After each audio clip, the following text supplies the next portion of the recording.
देशातील कर्मचाऱ्यांसाठी एक आनंदाची बातमी आहे, कारण आता देशामध्ये 4 नवीन लेबर कोड लागू करण्यात आले आहे।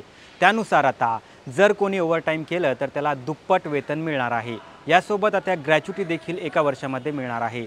या लेबर कोडमध्ये आणखी नेमकं काय काय आहे समजून घेऊ आपण या व्हिडिओमधून। नमस्कार, मी सलमान शेख आणि आपण पाहताय एबीपी माझा। देशामध्ये लागू झालेल्या 4 लेबर कोडमुळे आत्मनिर्भर भारताकडे वाटचाल सुरू होईल। यामुळे सर्व कामगारांना वेळेवर किमान वेतनाची हमी मिळेल, युवकांना नियुक्तीपत्र मिळण्याची हमी मिळेल। यासोबत महिलांना देखील समान कामासाठी समान वेतन आणि सन्मानाची हमी मिळेल। 40 कोटी कामगारांना सामाजिक सुरक्षेची हमी मिळेल। निश्चित कर्मचाऱ्यांना 1 वर्षाच्या कालावधीनंतर ग्रॅच्युटीची गॅरंटी मिळेल। यासोबत 40 वर्षावरील श्रमिकांना दरवर्षी मोफत आरोग्य तपासणीची गॅरंटी मिळेल। ओव्हरटाईम केल्यास दुप्पट वेतनाची गॅरंटी मिळणार आहे। जोखीम असलेल्या क्षेत्रातील कामगारांना 100% आरोग्य सुरक्षेची गॅरंटी मिळेल। भारतातील अनेक कामगार कायदे स्वातंत्र्यपूर्व काळातील म्हणजेच 1930 ते 1950 या काळातील आहेत। या नव्या कोडमुळे कामगार आणि उद्योगाला प्रोत्साहन मिळेल असं आता सांगण्यात येत आहे। तर केंद्र सरकारने लागू केलेल्या 4 लेबर कोड बाबत तुम्हाला काय वाटतं आम्हाला कमेंट करून नक्की कळवा आणि जास्तीत जास्त लोकांपर्यंत हा व्हिडिओ शेअर करा आणि पाहत रहा एबीपी माझा।